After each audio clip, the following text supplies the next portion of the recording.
Hello friends, so welcome to this session. In this session we will learn the chromatography. So chromatography actually meaning is chroma plus graphy. There are two this word, this is a Greek word. Chroma means color, graphy means writing. So color writing. So this chromatography is actually the efficient technique used for normally for separation of colored or complex substances into the individual components.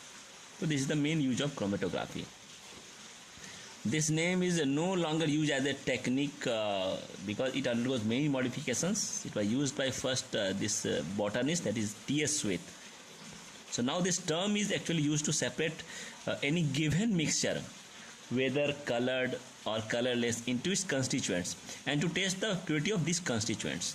For example, pigment from plant, antibiotic from fungi, amino acids, molecular weight of proteins, analysis of charge, you can see, or hormones or vitamins. So these are things there we use chromatography.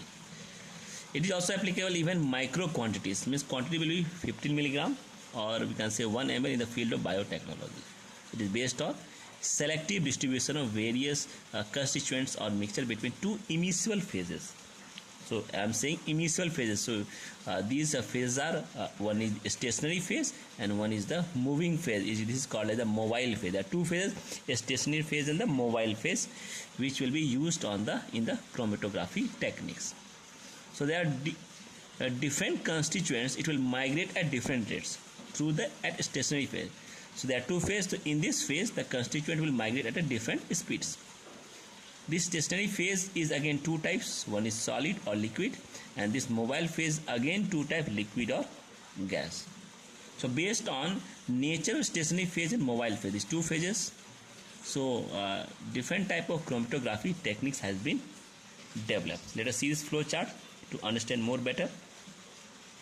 So this is the flow chart diagram of the mobile phase. So there are two type of mobile phase. One is the liquid and second is the gas phase.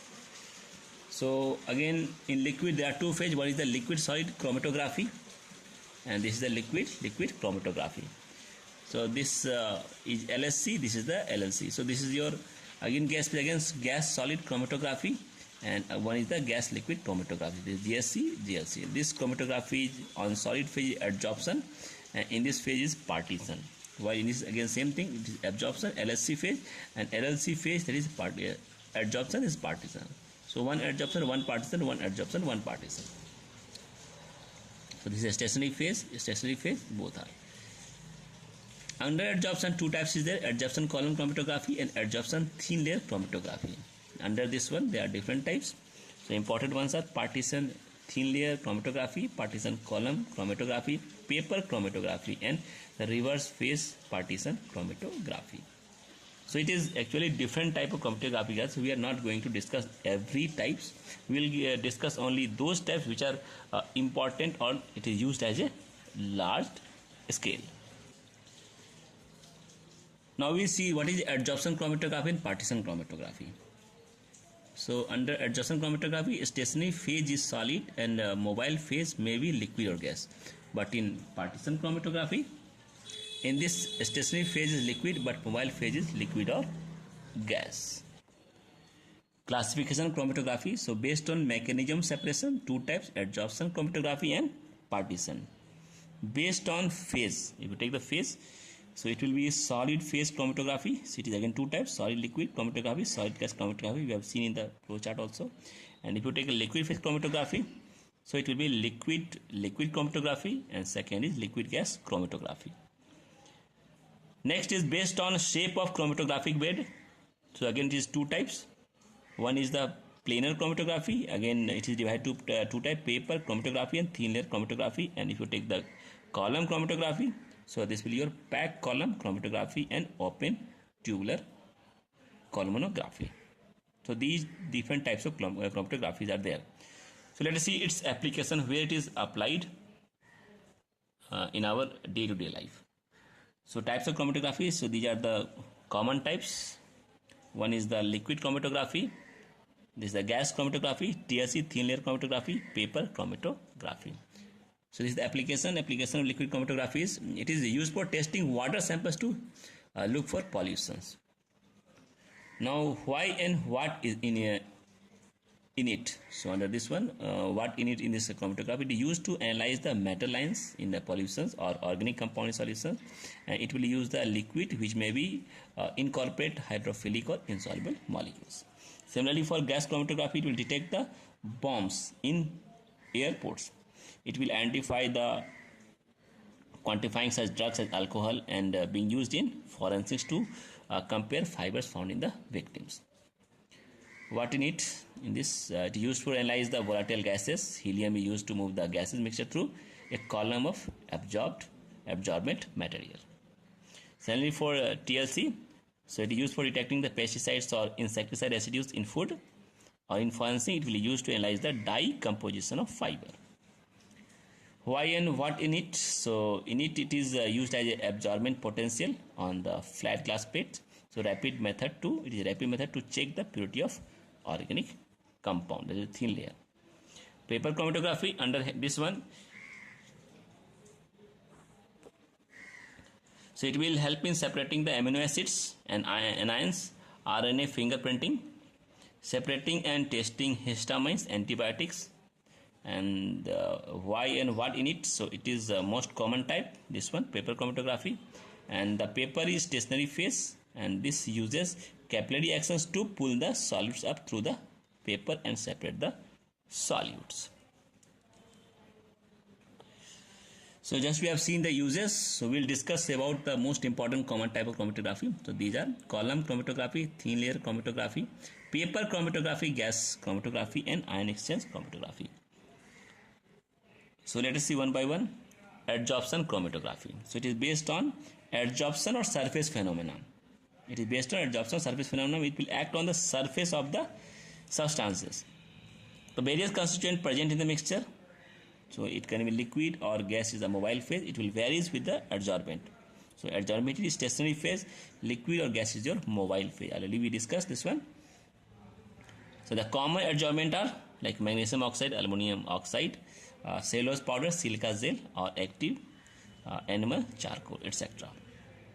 So let us see. Column chromatography, again it involves the following steps. So this adsorption chromatography is a column chromatography, following steps.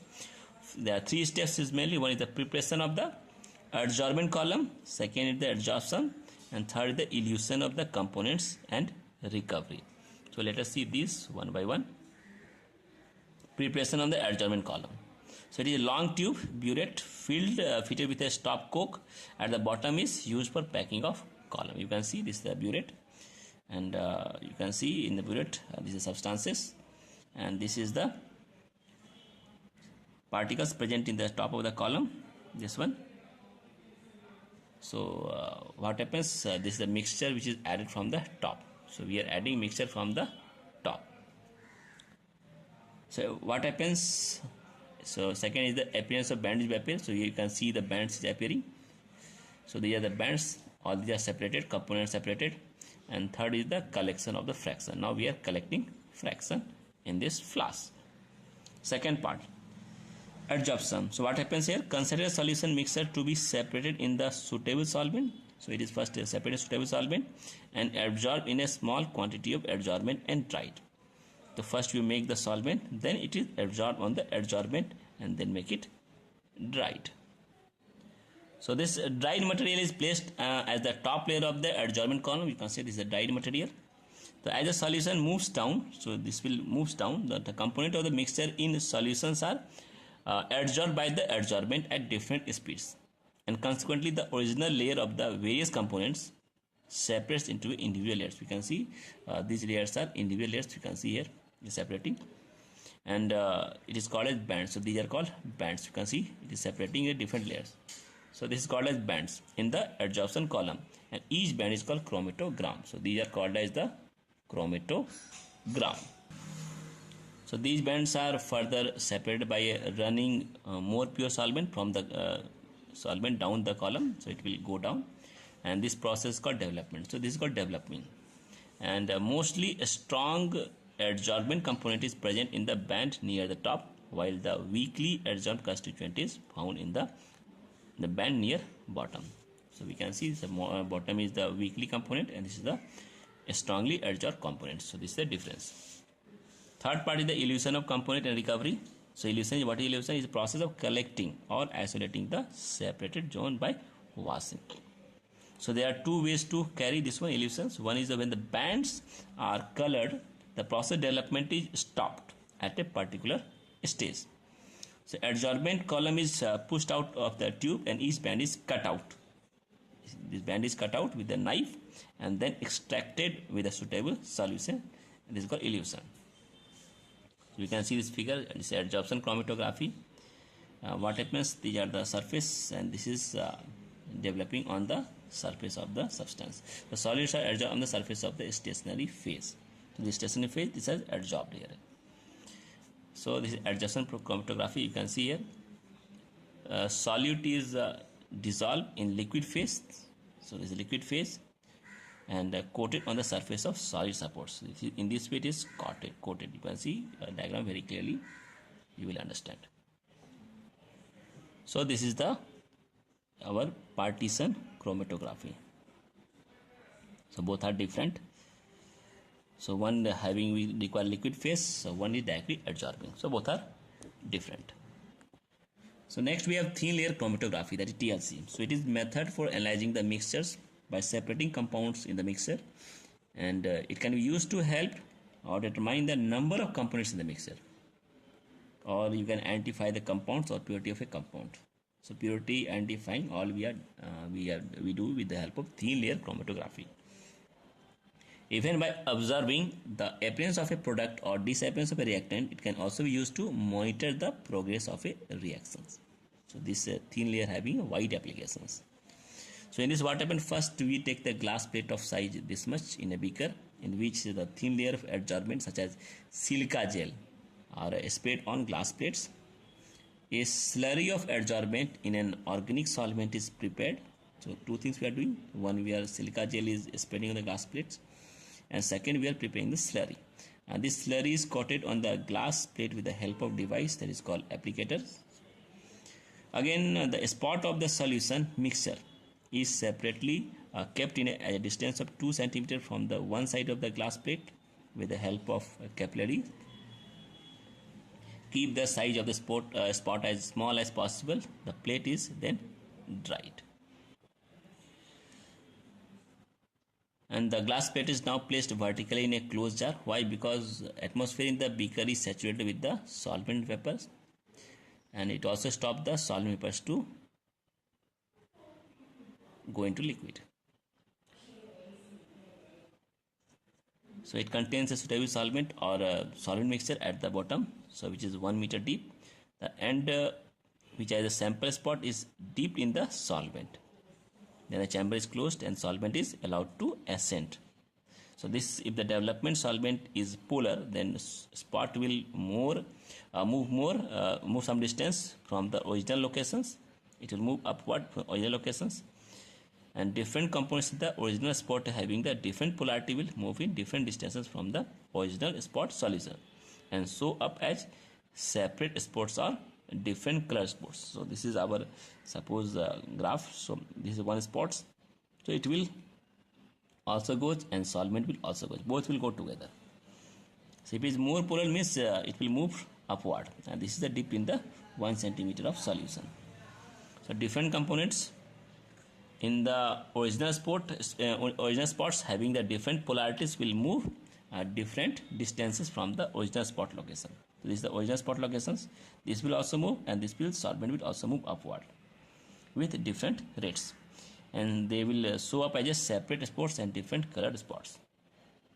When the solvent is travel almost top of the plate, suppose it move at the top of the plate. This is the graph, chromatograph. The plate is removed, then this plate is removed. The solvent front is marked. This solvent front here it is marked with a pencil, and solvent is allowed to evaporate, and each spot is now eluted separately. So in ultraviolet, this fluorescent material will glow. It's called as dark spot, and in iodine vapors, this material forms the dark colored complex. So here we can see diagram. This is solvent. This is the spot of the mixture. and this is the pencil mark. This is the glass plate with silica gel, and this is topper. So what happens, this is the baseline, so this spot will also move here, and this is the height reached by the solvent. So different components, so some will reach this much height, some will be this much height, some will be this much height. This is the distance traveled by the solvent from the baseline. In this way all the components are separated.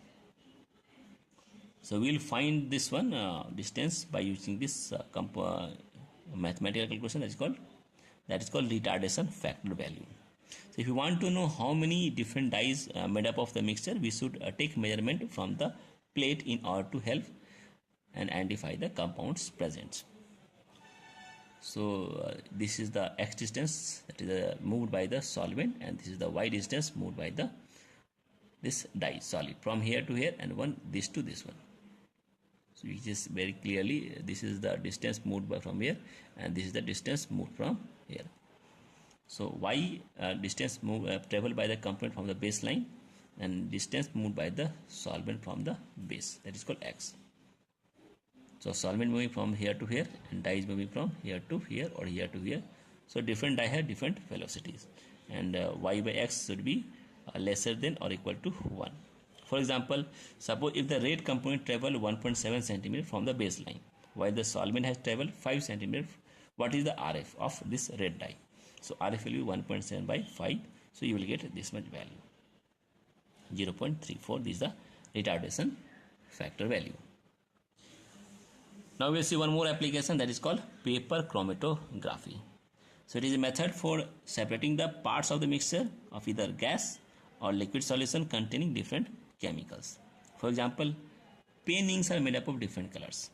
It is similar to TLC, except that a strip of paper acts as a adsorbent here. Strip of paper, in that case by silica gel. So it is based on a mechanism which is partly partition, partly adsorption. So both phenomena over take place.